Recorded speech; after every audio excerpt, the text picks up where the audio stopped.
Good afternoon and welcome to the 2018 Hibernian Lecture.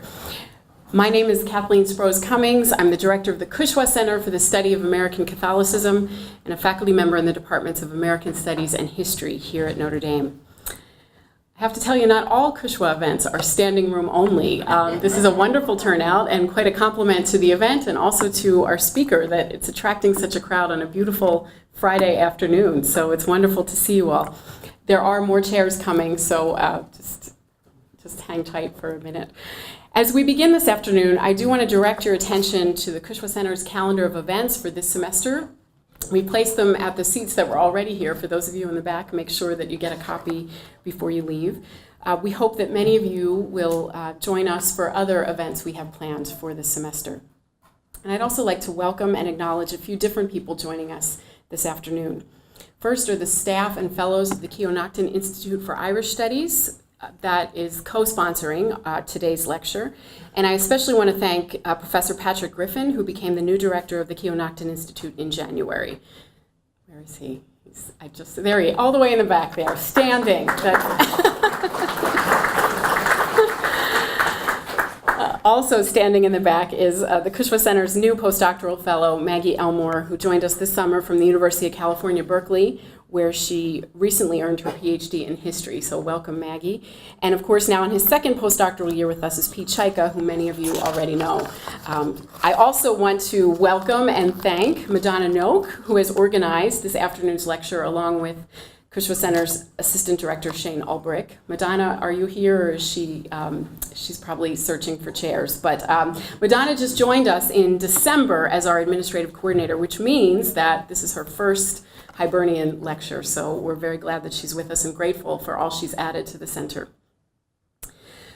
Of course, I'd like to extend a very warm welcome to members of the Ancient Order of Hibernians and Ladies' Ancient Order of Hibernians who are with us today.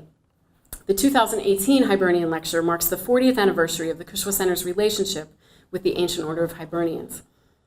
In December 1977, then University President Father Theodore Hesburgh and AOH President John M. Keene first announced the Hibernian National Board's plans to establish an endowment at Notre Dame's then brand new center devoted to the study of American Catholicism, led by founding director J.P. Dolan. Fundraising would begin the following year, 1978, to support ongoing research, lectures, and publication projects on Irish American history. For the past 4 decades, the Hibernian support has enabled the Cushwa Center to promote the study of Irish and Irish American history and culture in a variety of ways. We offer research awards each year to support publication projects in the field, and our conferences regularly feature topics in Irish American history and increasingly global Irish Catholic history. But the annual Hibernian Lecture has long been the centerpiece of Cushwa's commitment to furthering Irish studies. And so I'm very pleased to welcome Professor Ruan O'Donnell as our lecturer for this afternoon. Professor O'Donnell is senior lecturer in history at the University of Limerick. He earned his bachelor's and master's degrees at University College Dublin and his PhD at Australian National University. He has lived and worked in Limerick since 1998. Professor O'Donnell's primary research interest is the history of Irish republicanism worldwide from 1791 to 1998. His early research and writing focused on the United Irishmen in Ireland, Australia, Britain, France, and North America. Professor O'Donnell is the founding director of the Irish Life and Literature Summer School at the University of Limerick. And in 2010, he held the Patrick B. O'Donnell Visiting Chair of Irish Studies at the Keogh Nocton Institute here at Notre Dame. So welcome back to you.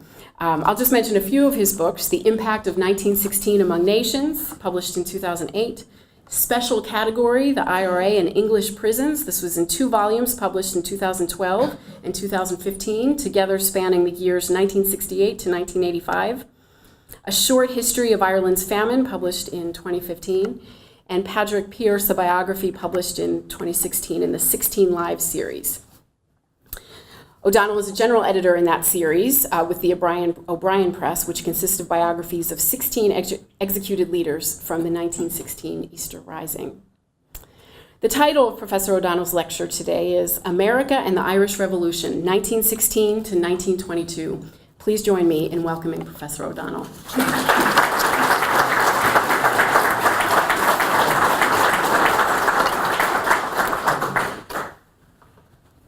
Well, thanks very much for that great welcome, and it really is fantastic to see so many people here.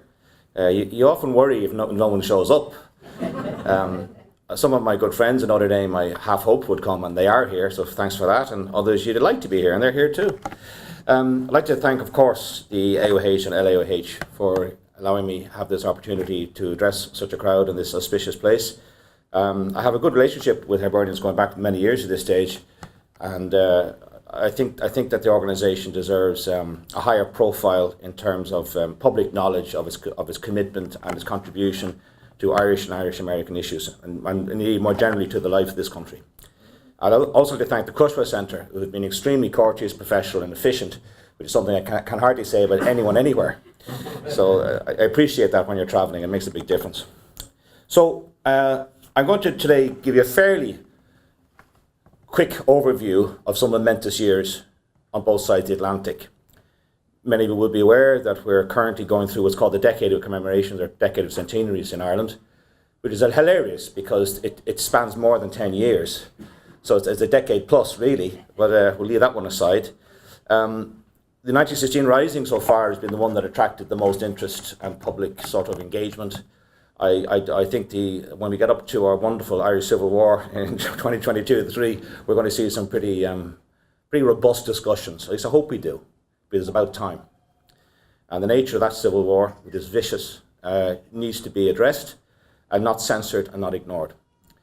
Anyway, I brought a small selection of primary sources to give you a flavour of the contemporary feel of these things, and I hope to outline, to some degree, the extent of the American backing for the Irish project. I suppose a lot of this stems from the fact that there are in excess of 60 million Irish Americans, and many more other Americans have some Irish in them, and many of those Irish Americans also have German connections, perhaps some Italian and Polish connections as well. But going back to the early history of this country, the Irish were always here, and we were generally the largest single immigrant group. We're here early on the ground and in large numbers. If you read about the history of, say, Illinois, long before the building of the railways, the Irish were in Illinois. Long before. We didn't come with the railways. We were here ahead of that. We're in Northern California, we were in Montana, we're in many states at the pioneering stage on the frontier. And so it has remained, and it's a really extraordinary story. And no other people are so extensively demographically represented across the United States. In 1845 to 1850, we have in Gortamore, the Great Irish Famine, that catastrophe, from which the country has never recovered and will never be the same. That had the effect of doubling the population of New York City, trebling the population of Boston, inundating Philadelphia, New Orleans, later Chicago, Toronto, obviously, and Canada as well. So this is a huge seismic shift of our population here, where, arising from that, the bulk of the genetic pool of the Irish is in North America. During that, 1848, you have an armed protest, not an attempted revolution, but basically a desperate act to garner the attention of the British, whose callousness and maladministration had killed 1.2 million people at least, and driven millions overseas, resulted in predictable containment, but did create a new cadre of revolutionaries who revived the revolutionary agenda of the United Irishmen.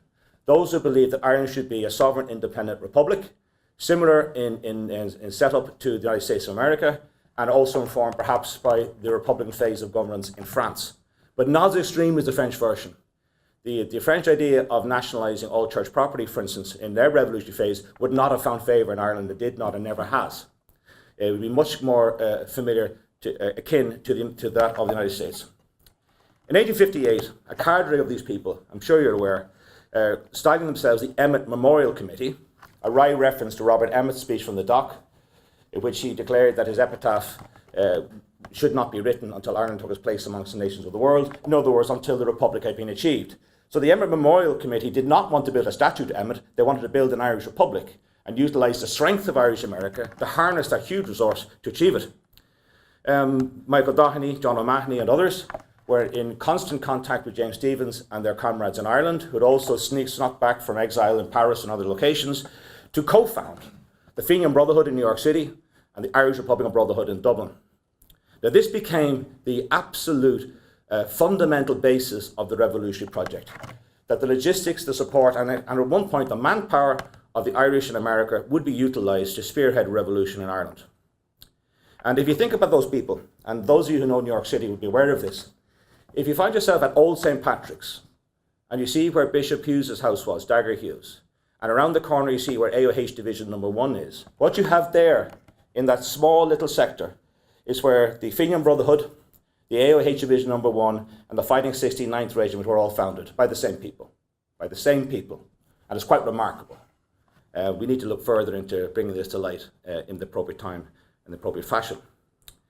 Now, in 1866-1870, you have a series of raids. You have the uprising in Ireland in 67. You have the dramatic invasions and reconnaissance of force into the British North American Canadian territories, the successful Fenian Battle of Ridgeway, and other things. And that created one phase of a military option. But it did not succeed. And that lent support and credence to the alternate, which was seeking to use the political structures of the United Kingdom of Great Britain and Ireland, namely the Parliament, to effect self-reform. Now that turned out to be a complete and utter waste of time. You should have known that the same people who had abolished the Irish Parliament would never show any form of integrity towards its dealings with the country.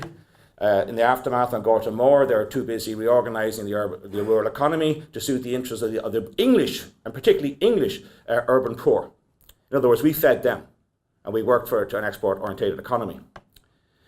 The Irish Parliamentary Party, however, under Parnell, did succeed in winning the support of a liberal element within the British society, which is often overlooked. But they were thwarted at every turn, and his career ended in ignominy and failure. Although it also ended at a time when he had joined the Irish Republican Brotherhood, which is something that is not stressed in the history books when you hear about the constitutional process of Charles Stewart Parnell. The Irish Americans at that point embarked on a dynamite campaign in the 1880s, which scared the bejesus out of the British, but did not dislodge them sufficiently to effect radical reform. Now, moving forward very quickly. The 1880s were not propitious, and so it proved, to achieve basic dignity and reform for Irish society. But between 1898 and 1908, that decade, you see many things happening in isolation and then in combination, which collectively made the ground much more fertile. They included the revelation of British military weakness during the Boer War, when they invaded the Orange Free State and Transvaal and things didn't go their way. It included the repairing of a major schism within the AOH in America, another schism within the Clan na Gael in America, and the revival of the Irish Republican Brotherhood in Dublin. Now, all these things were happening at the same time, in many cases involving the same people. You see the launch of the Gaelic American newspaper in New York City by John Devoy, a veteran Fenian and a man of very high standing on both sides of the Atlantic. And you see the rise of people like Joe McGarrity in Philadelphia and other significant Irish sectors. J.T. Keating, who was past national president of the AOH in 1903, went to Wolfetone's grave in Ireland, Bodenstown graveyard near Sallins, County Kildare, and he gave the very first proper Bodenstown commemoration. And that is why that particular anniversary every June has such significant potency. It's because of what Keating did when he was in Ireland. That was heavily reported. It was reported in the New York Times. So mainstream America was learning of these things. In 1912 to 1914, you have a Home Rule crisis.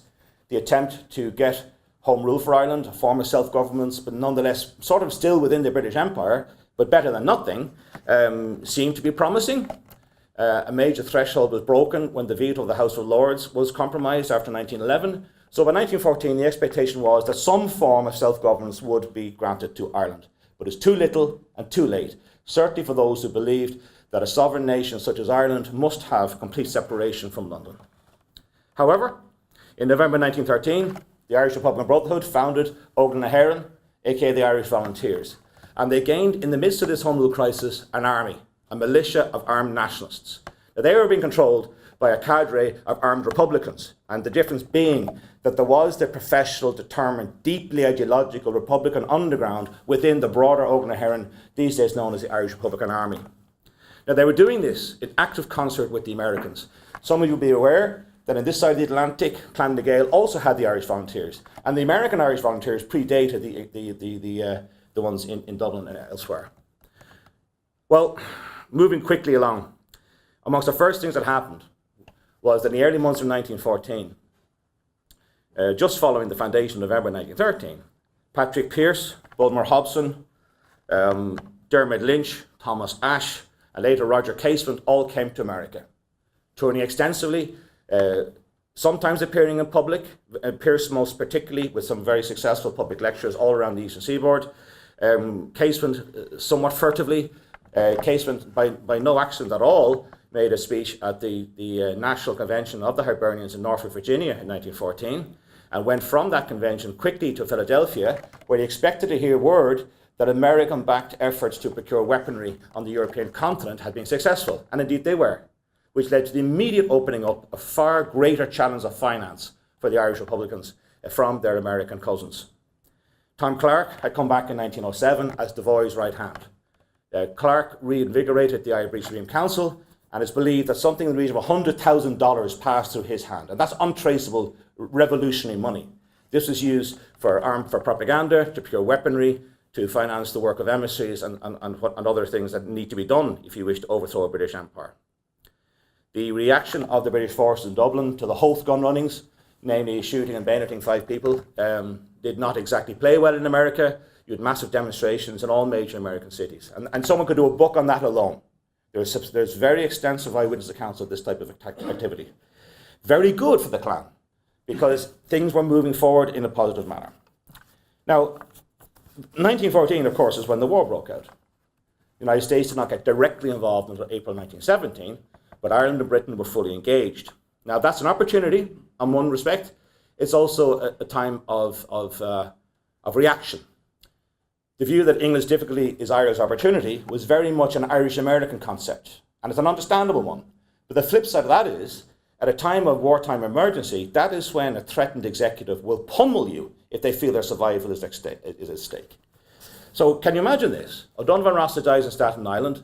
His body is brought back to a massive ceremony organised by the IRB, with Michael Collins and Ned Daly of Limerick taking a major part in that. Clark was intermarried with the Daly family. He's buried in Glasnevin Cemetery with other Fenians, and Pearse gives his famous speech on the 1st of August 1915. He said, "The defenders of this realm have worked well in secret and in the open. They think that they have pacified Ireland. They think that they have purchased half of us and intimidated the other half. They think that they have foreseen everything, think that they provided against everything. But the fools, the fools, the fools, they have left us our Fenian dead. And while Ireland holds these graves, Ireland unfree shall never be at peace." Now this is said in Dublin, in front of armed militiamen in wartime. It's a declaration of war on the British Empire, and that's exactly what it was. There was going to be a rising in Ireland as soon as it could be organised. And that is precisely how it was correctly read on this side of the Atlantic, and that led to a further boost in organisational activity. Now, the 1916 Rising itself, don't have time to go into that, but for 6 days, the Republic existed in Dublin City and other liberated zones. It was contained by savage brutality by the British, who, for instance, used 18-pounder guns to pummel a civilian area where martial law had been declared, but the civilians had not been evacuated. And incidentally, the civilian police had also evacuated themselves because they couldn't deal with it. So that was quite a heady affair. The execution of the 16 leaders, originally 14, then another one, then Roger Casement in London, created absolute consternation and storm of protest in this country. People like Wilson and Roosevelt, who had Irish connections, wrote to the British authorities urging them to be more restrained. The French, it caused a problem in Paris because the French, having initially misunderstood the Rising as a pro-German affair, came to learn its true nature and made protestations with one of their main allies on the Western Front. So this was significant. In New York City, there was a huge meeting of the Irish in Carnegie Hall, after which Sidney Gifford, who had displayed the tricolour, made popular during the Rising, brought it on a Fifth Avenue bus to fly it. We introduced the flag to New York by flying at the top of the Fifth Avenue bus. It was quite startling to see that the cops already recognised it, as at every intersection of the streets they stood to attention in salute. That, of course, is the very Irish NYPD. Very Irish. There was a bazaar, as it was called, basically a long fete in Madison Square Garden, where substantial sums of money were raised to relieve the suffering of the civilians of Dublin City. Yes, a lot of money went in that direction. A lot of the money went into the equipment fund accounts in Manhattan for the rearming and re-equipment of the Irish volunteers. It was quite clear that after 1916 there would be a revolutionary attempt when the moment was propitious. Now, to say something about this very briefly, Connolly was executed. He'd lived in New York. He'd worked in trade unionism all the way as far as Chicago. He was known to the labour movement in this country. Pearse had a very successful soldier in 1914. Plunkett, also executed, had been the IRB emissary, whose connections with Germany to receive firearms had been organised in New York by Devoy. And indeed, to some extent, we don't know what he did in DC. And there's also contact with the German authorities in San Francisco. Sean McDermott was also executed. McDermott would have been the rising star in the IRB, and he would have, in the event of success, he would have had a high position in our society. Clark himself was an American citizen and the first signatory of the 1916 proclamation, and of course Casement. Casement had also been in America. They were known to all the leadership here personally, amongst those who were involved in a common transatlantic conspiracy to free Ireland. Others who were significant at the time, Thomas Ashe, ill-fated, died on a hunger strike in 1917, and Dermot Lynch, who was an American citizen also, and had spent a lot of time in New York, to which he returned in a very significant manner. Other people who had been in America prior to the Rising came back as well for extended periods, including Dr. Patrick McCartan of Carrickmore, Tyrone. And McCartan was well known to McGarity and the Tyrone revolutionaries in Philadelphia. And McCartan was a very significant operator, as indeed was Dennis McCulloch, the nominal president of the IRB. So this is, yes, that's a lot of names, but these are the names. This is the upper leadership who knew each other very, very clearly over extended periods of time. It's not a willy-nilly thing. The middle ranks, the people came and went. The lower ranks, which were extensive, and ultimately you'd have more than 200,000 Irish Americans involved in the Friends of Irish Freedom in some way. More than 200,000. It's a lot of people, coast to coast. That's the IRB network. Now, I want to just quickly go through a few things, because I hope you'll be interested in hearing them. Well, where to start, really? In 1916, you have the foundation of the Friends of Irish Freedom in the Hotel Astor, New York City. 2,300 delegates came from every state in the Union. An executive of 17 persons were formed. And of those, 15 at least were members of Clan na Gael. So the Friends of Irish Freedom, from the outset, is a front for Clan na Gael. And this is the national network, which grew and grew and grew, with branches everywhere across this country, including in South Bend, that provided the money that was used to finance the War for Independence in Ireland from 1919. Now, we don't know enough about that. There's been some writing on it, but it's very, very, to my degree, it lacks depth. It's a good start. There's good pointers to where we might go to have a fuller story, but it needs to be fleshed out with full research, because it's a fascinating story, which is actually quite well documented. There's a substantial amount of information there that can be harvested, and I think that should definitely happen. In 1917, you see unusual things happening in Butte, Montana, not for the first time, not for the last time. On the St. Patrick's Day parade, you have the Hibernians who organised that, and the Clan na Gael who are in it, and often both, marching alongside the German community and the Austrian community. And this is a month before the US entered the war, with all the proceeds from the St. Patrick's Day parade going to the German Red Cross and the Austrian Red Cross. Because, of course, Germany and Austria were not the enemies of the United States of America. And there's quite a lot of sympathy for various aspects of that. This isn't the 1940s, this is not the 1930s, and again, it's before America entered the war, which it did so under the terms, I suppose, after the fact declared as the 14 points, of which more in a minute. In January 1918, Congress approved the 14 points, including the aspect that stressed the self-determination principle. Now that was very good news for the Irish, because they could easily suggest that Ireland was a small nation worthy of self-determination. I mean, who could deny that? That wasn't the way it played out, but this was a reasonable objective that constitutional politicians on both sides of the House in this country could get behind, and did. In April 1918, we had the conscription crisis in Ireland, where an attempt to extend forcible military service to Ireland, which of course was very ill-conceived at that point, backfired badly, resulting in an incredibly significant change of attitude on the part of the Catholic hierarchy in Ireland. Cardinal Logue not only supported the conscription crisis in the sense of resisting forcible conscription, but led it, and it did so from Maynooth, the headquarters of the Irish Roman Catholic Church globally. And that was the first time since 1795 that the Catholic hierarchy had jeopardized its connection with the executive to stand with the people who were not politically represented. This is a very, very major moment. And you can imagine the effect that had here in America, where many of the senior clergymen had also been trained in Maynooth and would be certainly in the same communication networks as those available by Logue. In May 1918, you have the Second Irish Race Convention in New York, and the war is still on. The war is still on, so you have to be careful what you say in case your revolutionary sentiments are somehow misconstrued as undermining American patriotism. Liam Mellows and Pat McCartan attended, representing the IRB. Liam Mellows, who's then on the run, was on the Supreme Council of the IRB. He's a very senior revolutionary, had fought very successfully in Galway in 1916, had been arrested, deported, escaped, and was then at large in the US. You will read sometimes accounts written, if you look for them, by Hannah Sheehy Skeffington, whose husband had been killed by the temporarily deranged Captain Bowen Colthurst during the Rising, and Jim Larkin, the peripatetic and quite extremist and very erratic Irish trade unionist, whose best work had been done, I think, in 1913, and then it became a declining picture towards disaster. Now, Sheehy Skeffington was a pacifist, so no bloody use whatsoever in a revolutionary organisation. Thanks, but no thanks. So her criticisms of the proceedings, to my mind, don't amount to anything worth consideration. Jim Larkin was then a self-declared Bolshevik, which was a hard sell in Ireland and an even harder sell in the United States of America. So he was very much a political maverick, and he kept flipping around and changing positions, fell out with everybody. In fact, Larkin was very dangerous because he was on the fringes of those who were connected to German agents in New York City who were intent and engaged on sabotage during wartime, and indeed conducted serious acts of sabotage in wartime New York. So people like the Clan na Gael needed to avoid him because he's basically bad news and attracted the wrong sort of attention. One of those who Sheehy Skeffington had criticised was Joe McLaughlin, who was then the national president of the AOH. But that's out of a completely irrational view that she regarded McLaughlin as being too moderate.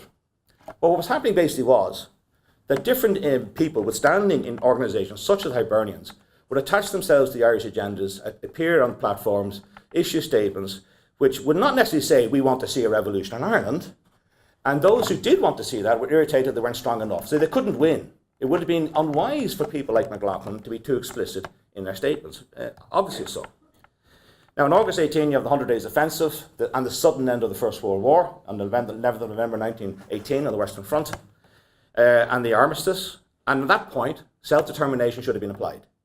At that point, there should have been a plebiscite, as there was in Silesia, to see if the Irish wanted to stay in the empire or not. The Austro-Hungarian Empire was broken up. The former Russian Tsarist Empire was broken up. Germany was stripped of its colonies. The British and the French stole most of them, by the way, but it's okay. But the self-determination principle was applied to Poland, was to Yugoslavia, and why not Ireland? Because in this country, all of those countries were spoken of collectively as those for whom self-determination would be a natural byproduct of the end of the First World War. Well, again, I'm just going to move quickly along here. In December 18, that important month, there was a House Committee on Foreign Relations addressed by a 200-person delegation in DC. And it was, amongst the things debated were the Gallagher Amendment, which basically wanted Ireland expressly added to the 14 points to be named as a country that was requiring self-determination. The reason for that was that President Wilson had gone to Europe, the first sitting US president ever to go abroad, with a view to negotiating a post-war settlement. Now, we know something they didn't know. Wilson never signed the Treaty of Versailles. The Treaty of Versailles was rejected in the American Senate and was never signed by the United States. So America had to sign a separate piece later on with Germany that was not punitive. But they didn't know that then. Amongst the delegates were McLaughlin, the AOH national president, and Mary McWhirter, who was national president of the LAOH, who then gave a report of what she had seen to a major meeting in the Emmett Memorial Hall in Chicago. Hosted by the Hibernians, chaired by Father F.X. McCabe, who was president of DePaul University. So these are high-level, respectable elements in American society, often representing the successful Irish in their professions, the wealthy Irish Americans, and those of influence. Also, Irish Americans who are prominent in the law and prominent in civic governance.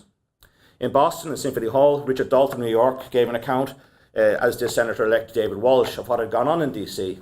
Now, Richard Dalton was a senior member of Clan na Gael and one of the lesser-known ones. He was visiting Ireland with revolutionary business into the 1950s.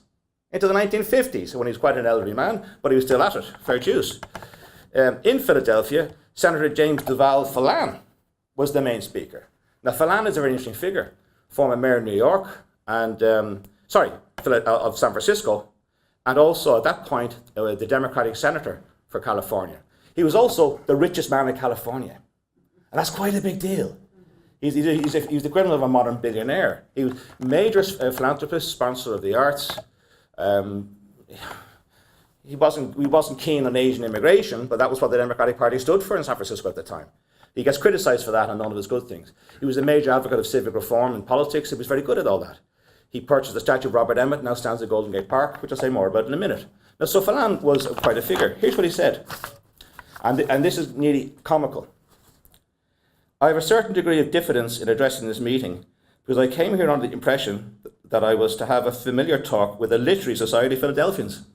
And that led to, as it says here, laughter. Now, that's a reference to the fact that the Clan na Gael often used cover names. In Northern California, they're the Knights of the Red Branch. In Butte, Montana, and all the places in Montana, they're the Robert Emmet Literary Association, and so on and so forth. Other times, they're just explicitly the clan, you knew what you're dealing with. But they often use the cover name of Literary Association. So if you see Literary Society, Literary Association, the name Emmet anywhere about the place, it's the clan. Let me tell you that right now. And that's a joke. Now, he goes on to explain why he hadn't been so vociferous during wartime in the Senate on the issue of Ireland. And that's something that would subject for another talk perhaps sometime. But here's what he did say. Unless you speak now, you will not have your day in court. We are certainly not going to wait until the final verdict is rendered when the jury is sitting in the box. To applause. So he's urging the Irish Americans of Philadelphia, who didn't need much urging, to get on with it. And they were. So you're looking at a sort of a big push. In that same month, December 1918, Gaelic America reported a new branch of the Friends of Freedom in South Bend. That's the Friends of Irish Freedom. And who were they? Dr. B. Malani, President, Reverend J. DeGroot, CSC, Brother Aidan, CSC, Notre Dame University. Their treasurer was Mary Hegarty, who I would lay money was LAOH. I would lay money she was. Incidentally, the overlap between the Hibernians and the clan is often closer than one might imagine. I read that short excerpt from Sidney Gifford in New York in 1916. She was a member of Sinn Féin, and she's intimately connected with the IRB and trusted by them. She was effectively an IRB agent. Two of her sisters had married men executed in 1916. She herself was a very formidable person. She founded two branches of Cumann na mBan, the women's auxiliary of the IRA in New York, directly out of divisions of the LAOH. So there's a direct transference and dual membership in many cases. Not all cases. And there'll be people in both organizations who weren't on the same page with every issue in common. But in some cases, there is a direct correlation of high membership. So you're looking here at a situation when Irish America is mobilized to perhaps this highest degree of American history. And it was designed to put pressure on the Paris peace talks to get something done in Paris. It didn't work. In that year, however, in that month, you have the first post-war election in Britain and Ireland, and Sinn Féin, the party of the Republican movement, took 73 of 105 seats. A landslide victory on a platform of independent Irish Republic. That's what they're going for. And 69.5% of the electorate knew this mandate, said we want that. The British completely disregarded their own democratic mandate, conducted under their rules for their parliament in Westminster. The Sinn Féin TDs, half of whom could not attend the opening of the Dáil in January 1919 because they were in jail, met in Dublin, in the Mansion House where the Mayor of Dublin currently resides. So this is heady stuff. And there's a lot more to it than that. The Irish Americans also had a committee, and again, I haven't got time to say too much about that, but in February 1919, an American Commission on Irish Independence was formed. Now, the American Commission, and the word commission is the clue here, it's not a mass movement. It's a leadership element that is representing a mass movement, but it doesn't have individual members. Frank Walsh, who is a powerful St. Louis, Kansas City operator, Michael Ryan in Philadelphia, who is president of the United Irish Leagues. The United Irish Leagues had formerly existed to back up the Irish Parliamentary Party, and now they're backing Sinn Féin. Because Sinn Féin is the only game in town, and it's going in the right direction. Also, Edward Fitzsimmons Dunn, former mayor of Chicago and ex-governor of Illinois. And at that time, he's the only person to have had both positions, mayor of Chicago and governor of Illinois. I don't know if anyone has ever since, but basically speaking, he was a good guy. In his youth, he attended Trinity College Dublin for a while, and his classmate was none other than Oscar Wilde. That must have been interesting. In May 1919, they were attempting to gain not formal status, but informal status from the White House to go to Paris and represent the Irish-American interest there. That was ultimately resisted and did not occur. In the same month, the IRA representative, acting on behalf of Sinn Féin, was Sean T. O'Kelly, future President of Ireland. They were also rebuffed. On the 9th of May 1919, Frank Walsh issued a document basically confirming that they'd been frustrated, but they would find other ways to proceed. This could become very complicated, so I'll cut it down to its absolute essence. Many of you will be aware, particularly those who are historians or read in such things, that the response of the United States to the peace in Europe was to withdraw towards a position of isolation once again. They withdrew the support for the League of Nations, which the 14 points had actually suggested. So they began to roll back on some of the things that had been anticipated, partly because in the midterm elections in November 1918, the Republican Party strongly rebounded and took control of many key committees, and indeed both houses. So Wilson was a bit of a lame duck after that. He also suffered a stroke and failed to be re-elected. One of the reasons he failed to be elected is the Irish element within the Democratic Party withdrew their support from him because they were disappointed he had not pressed the case vigorously enough when in Paris. So it became shambolic. And this is one amongst the reasons why they don't sign the Treaty of Versailles or indeed any of the European treaties. Now, on the 9th of May 1919, Walsh was received in Dáil Éireann in the illegal, unrecognised government of the Irish Republic. And I'll read you a short extract of what he said. It's quite a lengthy speech, by the way. It's quite interesting. I only came across it myself quite recently.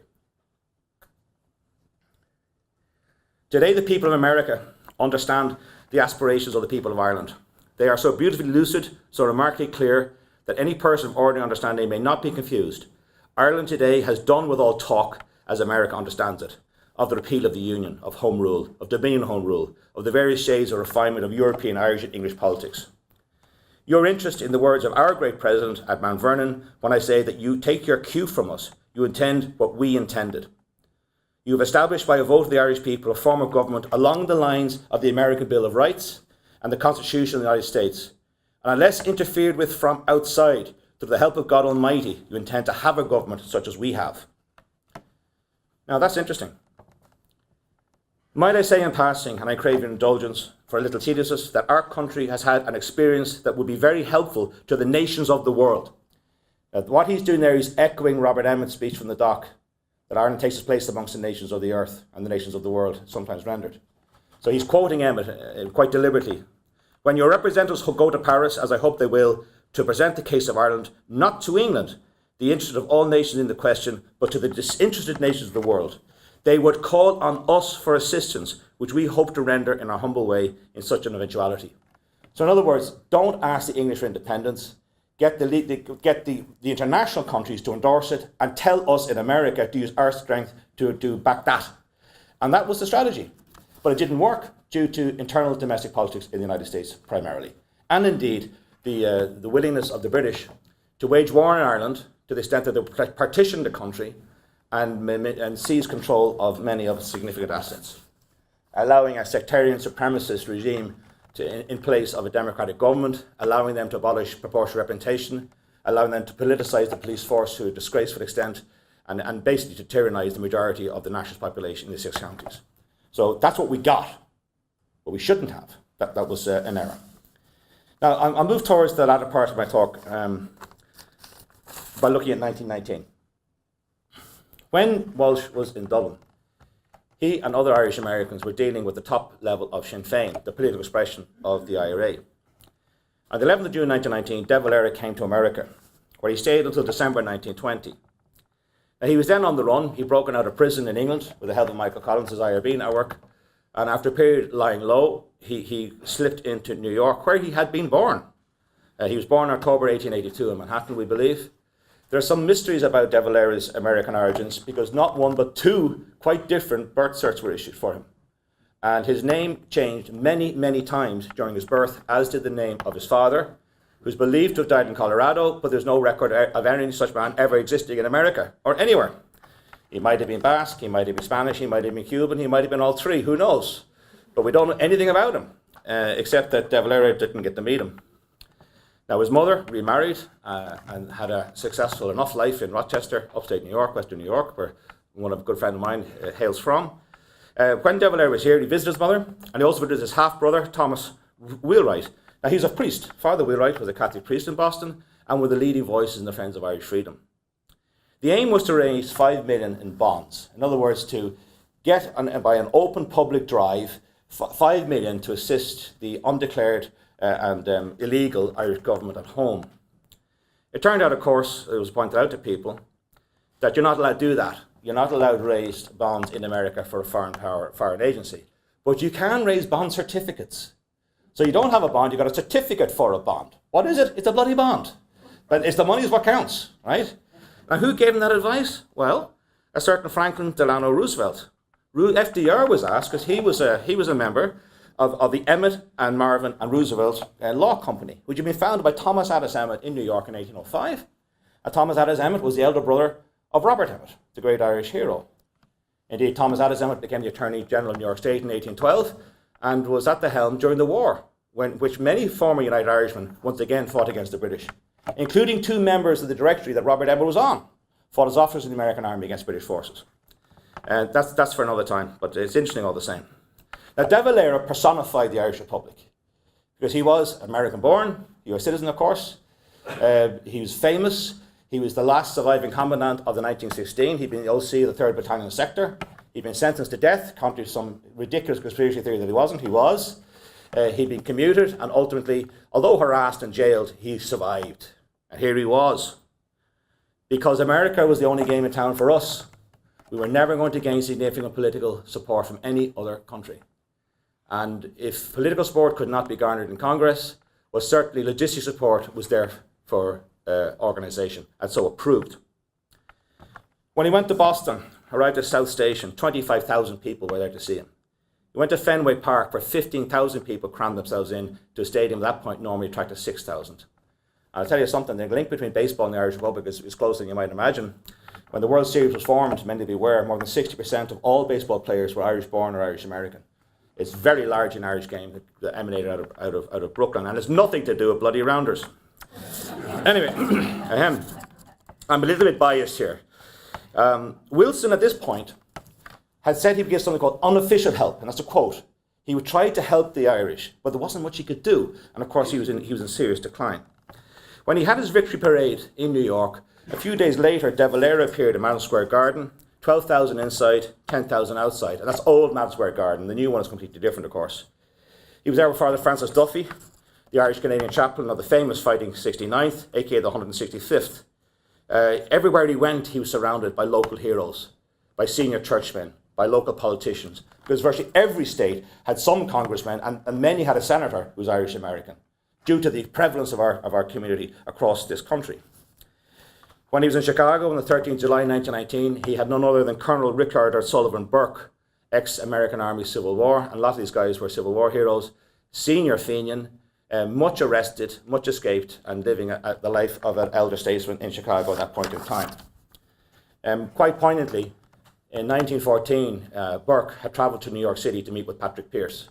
So there's a lot of sort of sinews of connection there. In Wrigley Field, 25,000 turned out. It wasn't bad in those days.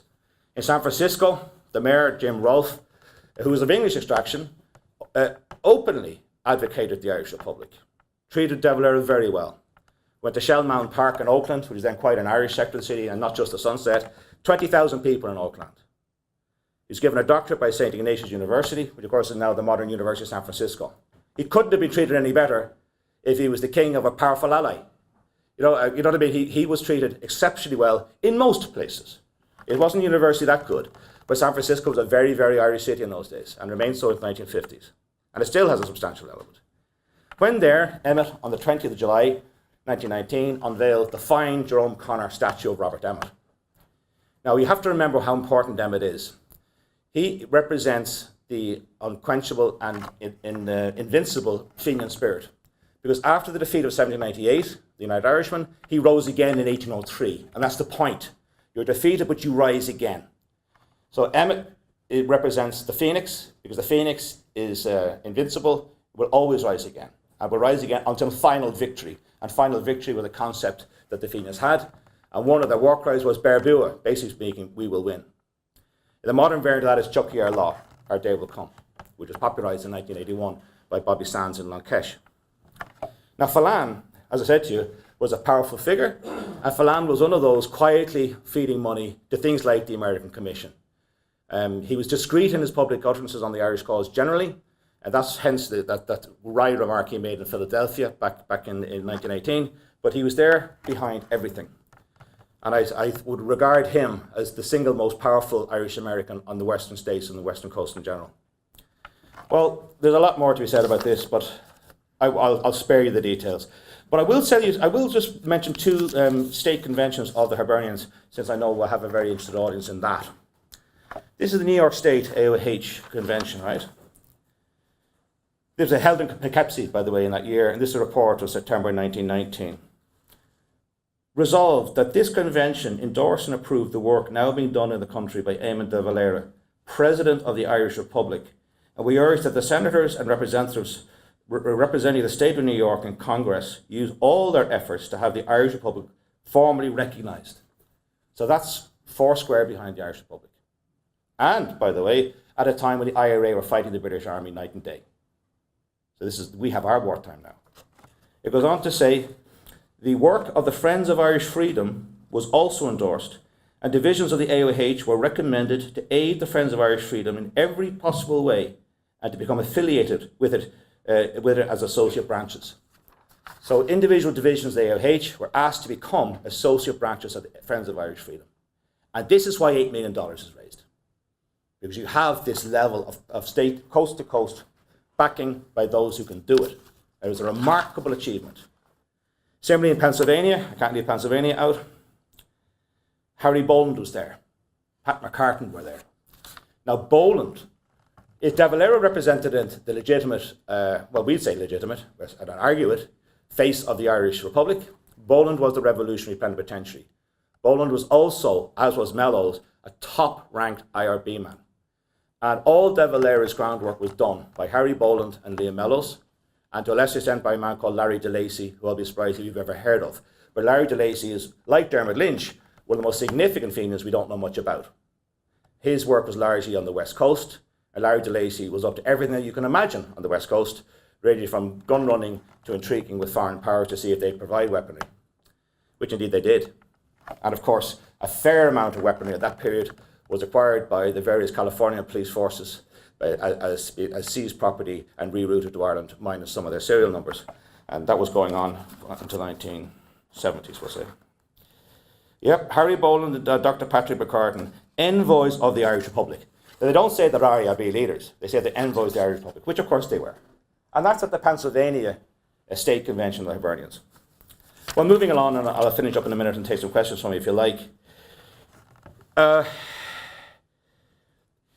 Tensions began to break out because the FOIF, for instance, got so big that you could imagine that there'd be some regional points of view, some initial personality. Justice Cohalan was not always on exactly the same page as De Valera, and they end up somewhat estranged. There's other figures involved in this I just don't have time to go into talking about. Behind them all is John Devoy, because as the Clan, they wish to control the Friends of Irish Freedom. But the Clan desire to organise in this country and utilise locally raised money in America to lobby congressmen and to get involved in presidential campaigns, which makes an awful lot of sense. But De Valera is saying, no, we want all the money to expend in Ireland. Now that's a difference of strategy completely. They all want the same thing, but the tactics were becoming incompatible. And that did lead to problems. For a long time, McGarity adhered to De Valera's point of view, which meant that for the first time in living memory, the Philadelphia leadership was becoming estranged from that in New York under Devoy. So they can't be on there's two buses leaving the station, and you have to be on one of them. That caused a problem. Just to give you a quick overview, Cohalan had links, very powerful power broker in the Democratic Party, but he also had good connections bipartisan in the Republican Party. He succeeded in getting the issue of Ireland on the agenda for the June 1920 Chicago Convention of the Republican Party. But Sinn Féin then objected to that on the grounds they were afraid that the convention might be too moderate and inadvertently undermine their drive for a full republic. Remember, we didn't want home rule. We didn't just want to be independent. We wanted out of the British Empire, no monarchy. We wanted an American-style government in Ireland. And that wrangling was damaging and certainly led to the further estrangement of Cohalan from De Valera. And there's more to it than that, of course. There's a thing called the Irish Victory Fund. The Irish Victory Fund was basically a slush fund that the Clan na Gael had, De Valera wanted all of it for Ireland. And this is separate to the bond certificates.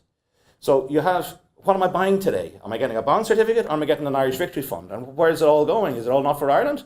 Well, the answer is yes and no. Some of it's going to be spent here, paying De Valera's expenses in the Algonquin Hotel or whatever, and some of it's going to be used in making sure Wilson's not re-elected, because we don't like him anymore, because he let us down in Paris.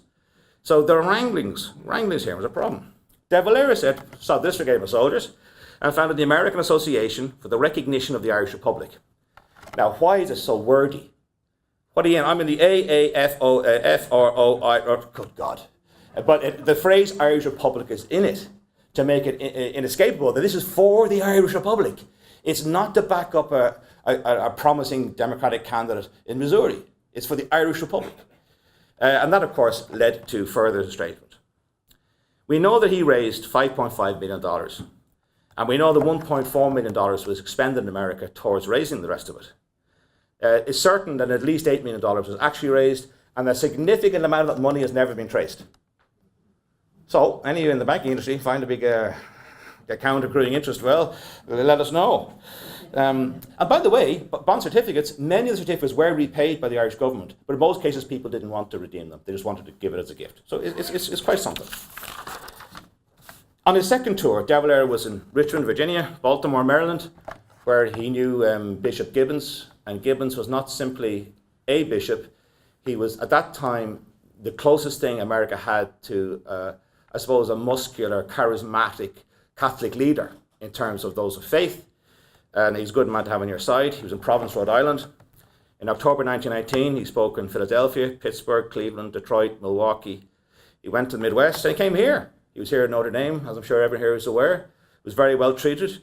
The 1,600 students at that time turned out to welcome him.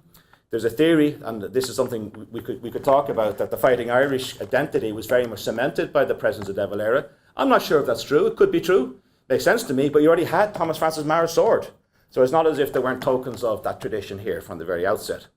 He was in Bloomington, Illinois, St. Louis, and Kansas City. He really got around the place. Nebraska, Colorado, Idaho, Montana, Washington State again. In Portland, Oregon, he met Archbishop Alexander Christie. So a guy who can roll into town and go to dinner with the Archbishop is well got. And this is just giving a flavour of that activity, which was really, really extensive. He did at least 130 speeches. 130 speeches in his time here. And God knows how many chicken dinners and all of that. Now, while he was away, the war in Ireland was raging, and reports of that were definitely fueling the success of that campaign. His absence devolved a lot of authority to Michael Collins, who had not been a very senior IRMA man, had not been a very senior Sinn Féin figure. He was an IRB figure.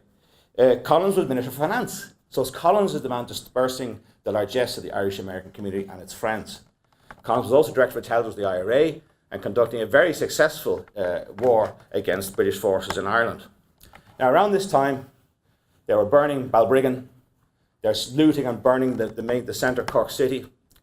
They're in revenge for the loss of their special forces guys at Kilmichael when Tom Barry shot them 17 of 18, which is not a bad average. They were executing young Irishmen. They were hanging 18-year-old Kevin Barry despite direct intervention from the Vatican. They were basically cavorting around the place using auxiliaries, as they were called, former British Army officers brought back, highly paid and identified by martial law, terrorising the countryside. They did that sort of thing before, they've done it since. But this incensed ordinary Americans, and indeed those of liberal outlook. And Collins grows in status. They killed Tomás McCurtain, the Mayor of Cork, in front of his children. Now, McCurtain was also OC of Cork No. 1 IRA Brigade, but you don't shoot, it is not good press to shoot a man in front of small children. The revolver that belonged to McCurtain was sent via Armagh to Belfast and then taken to Lisburn and used to shoot Detective Inspector Swansea, who'd been part of that mixed police British intelligence squad that killed McCurtain. So McCurtain's dead hand, his actual revolver, was used to kill the man who killed him. That's very Fenian. That's very, very Fenian. They took some of this stuff almost to an esoteric level of concept. Bloody Sunday, of course, when they opened fire with machine guns on the crowd and the players to avenge the deaths of nearly their entire military intelligence network in Dublin City, which Collins and others wiped out. At Kilmichael in November 1920, as I said, 17 artillery killed. These are guys who believed themselves to be invincible. Churchill was personally shocked by this. He couldn't believe that Irish irregulars with a motley assortment of weaponry were taking on guys who were heavily trained, highly experienced war veterans. And they were. A little known one, Drumkeen. Anyone here, if anyone has any Limerick connections in Drumkeen, near Palace off the Tipperary Road, on the 3rd of February 1921, 11 police militia and black and tans were killed. 11. And one, Morris Meade, killed 7 of them. I know that sounds a little bit hard to take on a beautiful day like this, but it was a war for God's sake. He was a former machine gunner of the British Army. Where did he learn to be a killer? Out teaching lessons to natives in the British Empire. That's what he was for. Anyway, he's a close friend of Roger Casement. These things are nearly cyclical. So all that's going on. And of course it leads to the truce with the British, who decided they could not win in Ireland, and the reputational damage was very, very severe. And the British liberalism establishment, those of progressive decency within Britain itself, were saying, what are our guys doing over there? Why are we hearing about burning down houses and outrages against the civilian population of Ireland? They didn't like that either. You have the situation that you move towards a peace settlement, and that of course meant that De Valera had to get back to Ireland. Because he of course would be the man who would be negotiating it, except as it transpired, he didn't. Collins and another team, Arthur Griffith, etc., did most of the negotiation. And that led, I suppose, to the situation where suddenly the War for Independence is terminated after a hiatus, and we have our civil war. Because the vote to accept the treatment, the deal imposed by London under threat of a immediate and terrible war was so close that it was still worth going for. We now know the British government exerted far more pressure than hitherto believed to oblige people like Michael Collins and Arthur Griffith to stand firm against their former comrades, and that led to the disaster that went on until April 1923. Now, that's when Liam Lynch was killed. The formal end of the Irish Civil War was in May 1923. We're not going to talk about it today, but can you imagine how difficult it would have been to come back to somewhere like Chicago or San Francisco and explain to Americans who've been paying into these war bonds and the victory drive what the hell was going on? And why is someone shooting Michael Collins? Wasn't he the hero? Who would want to shoot Michael Collins? Who would want to shoot a man like Liam Lynch? A titan of a man, a hero. Who would kill those people? Their own people. That's what the British did. Who would execute dozens and dozens of prisoners or carry out the atrocities in Kerry? These are our people. It was unfathomable and made it very difficult, and I think impossible, to sustain the type of morale and momentum and commitment that had been very much in evidence since around about 1914. So that's where it went. Now, this is a sad document here. You can have a look at it later if you like. This is an intelligence document from the Free State, in other words, the pro-Treaty 8 element, where they're spying on their former friends in New York. They're spying on them. Because, of course, they knew that disproportionately, the Irish Americans and the Irish revolutionaries in America were disproportionately against the treaty because it wasn't good enough. So they knew that. So they wanted to try and shut that down. And one of the things the Free State government did was to pull back from its endorsement and support for American organisations, because they were much more likely to support their ideological opponents, who had been defeated in the Civil War and were down but not out. And in many of those communities, particularly in the Eastern Seaboard and the Midwest, you get thousands of refugees who were on the losing side of the Civil War, reseeding those communities with formerly active revolutionaries. And many of them were the backbone of Irish Northern Aid in the 1970s, because they didn't go away. This is a list. Lots of people on it, including Joe McGarity, who lived at, this is useful for me, 8 East 41 Street in New York. Major Michael Kelly, same as above, State Secretary of New York American Association for the Recognition of the Irish Republic. There's people down here who have rather exotic designations. Let me see if I can find one. Henry Adams, truckman used by McGarity. Donald Leary, Los Angeles as president. I knew who he was. Sean Moylan, present as unknown. He disappeared some time ago, but we're looking for him. Yeah, Peter Hartnett, Boston. Edward Hoey. This man was arrested in connection with the captured ammunition. You know, it's quite something. Also on the list is Jerome Connor, the Kerry-born sculptor who cast Robert Emmet, the one that was unveiled by De Valera in San Francisco, and also the one that the Smithsonian Institution obtained, and in 1966 erected. It was now Robert Emmet Park in Massachusetts Avenue in DC. And thanks to the great work of soon-to-be former Congressman Crowley of Queens, New York, that has been formally recognized as Robert Emmet Park. And it's very, very rare for an American national park to be named in honour of a foreigner as such who never set foot in the country. But so it is. Anyway, I'll just finish up by saying that I know that's a complicated story, and believe you me, that's a grossly simplified version of what went on. It is immensely complicated, but here's what we can do.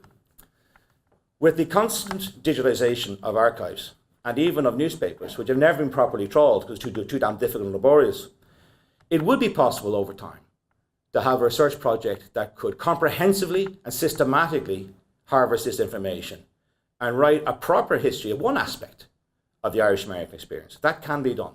It has not been done yet. There's no one even attempting it. People are taking small bites here and there, and that's better than nothing. But it can be done with not even significant resources would be required. It is possible to manage a project of that nature. I would hope that institutions such as Notre Dame and the Hibernians would endorse that. So thank you for listening.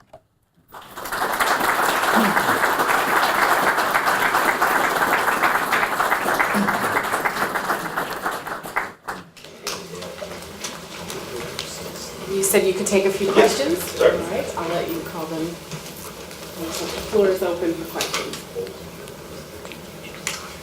I said too much?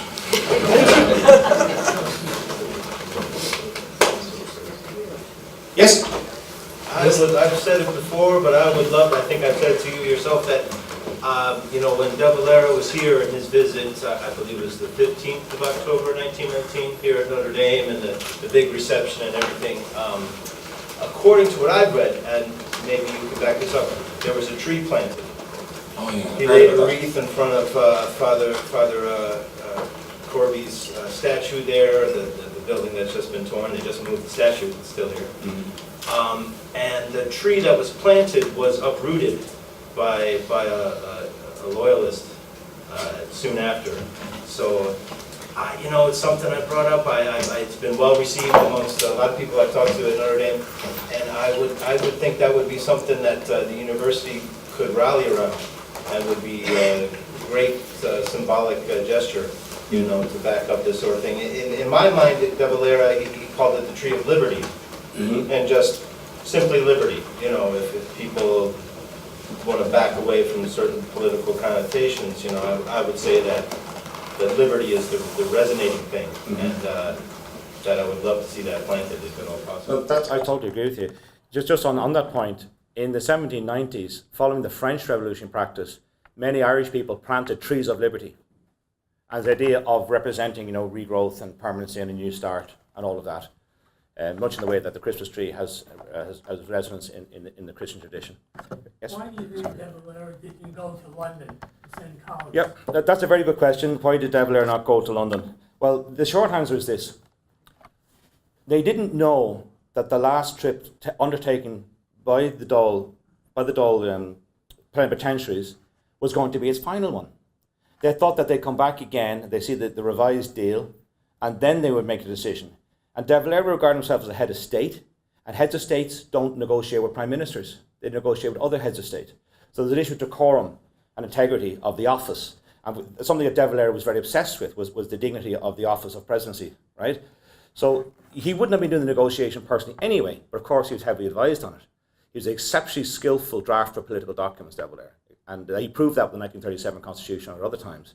So the short answer is he was too senior, and secondly, that wasn't meant to be the end of negotiations. They would probably envisage some sort of joint conference later on where the British king would be there and he'd be there. And at that early, they'd iron things out. It is possible that he may have realised the British were never going to concede an actual republic and did not want to be associated with that. That's possible too. No one really knows for certain. Did you have a question, my friend? Yes. Of the books that you've written, 5 or 6, which one are you most proud of, the title of it? I have no idea. I'd have to think about that. Well, the one that has a little bit of meaning more than obvious is Special Category, the IRA in English prisons. And the reason for that is the IRA prisoners were all, with one exception, Category A. In other words, supermax level people. Normally, you had to be sentenced for more than 10 years to have the designation in the British system, and only for very serious offences. Moreover, in the special secure units, like special housing units that we called here, over 50% of the residents of those special housing units were IRA members. Now that is an extremely, attenuated element of the community. So special category, I think, is evocative. Interesting question. Yes, yourself? So the Irish Civil War, you mentioned that here in the U.S., overwhelmingly it was anti-treaty. Yes. In Ireland, what was the main divide? Pro-treaty, anti-treaty, was it along religious lines, or was it along rural, urban? No, actually. None of the above.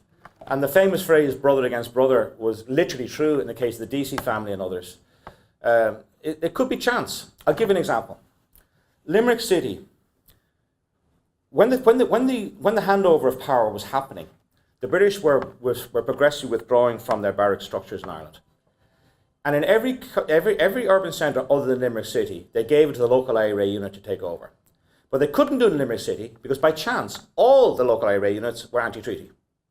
So they had to sneak in Brennan's men from Clare by the river and by the rail track to slip in and take control of it because they were pro-treaty. But the truth of the matter is, for the ordinary volunteer, it wasn't a big discussion. I mean, that sounds in a way contradictory. If you walk out your house and turn left, you might meet the Free State Army and join them. If you walk out your house and turn right, you might meet the anti-treatyites. But what tended to happen, and the only area where there was a marked difference, was in the province of Munster, where most of the fighting had taken place in the province of Munster, particularly in places like Cork and Kerry, a lot of fierce fighting there, and they were heavily anti-treaty. So in terms of the fighting IRA were predominantly anti-treaty because they didn't think they got a good enough deal for what they had done and what they'd endured. The Free State Army then got bulked up by returned migrants from England, ex-soldiers, ex-policemen, young guys who wanted a job, because it was a job after all, and they didn't necessarily have a deep ideological attachment to the grocery store fighting.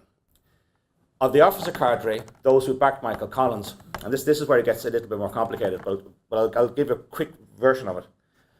The IRB element who were in the Irish Army were militant Republicans.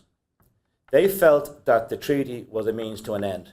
Now, before Collins was killed at Ballinablaw, he had decided to repudiate the treaty, and the British knew this.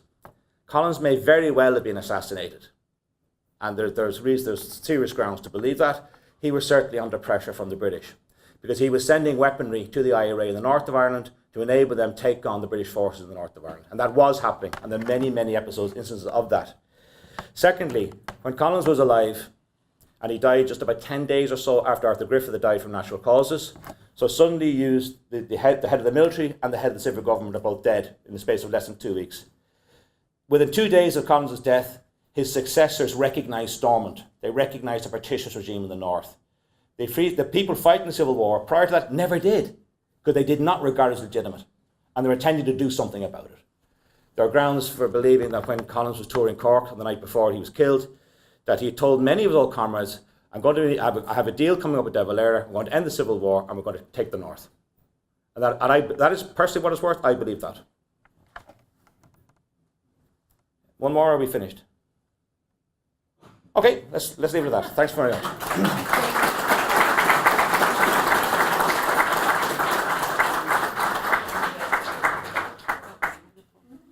Well, thank you, Professor O'Donnell. That was really wonderful, and I so appreciated it. I know many members of the AOH and Ladies OH did as well, how you integrated the story of them so well into this important subject. So let's give them another round of applause.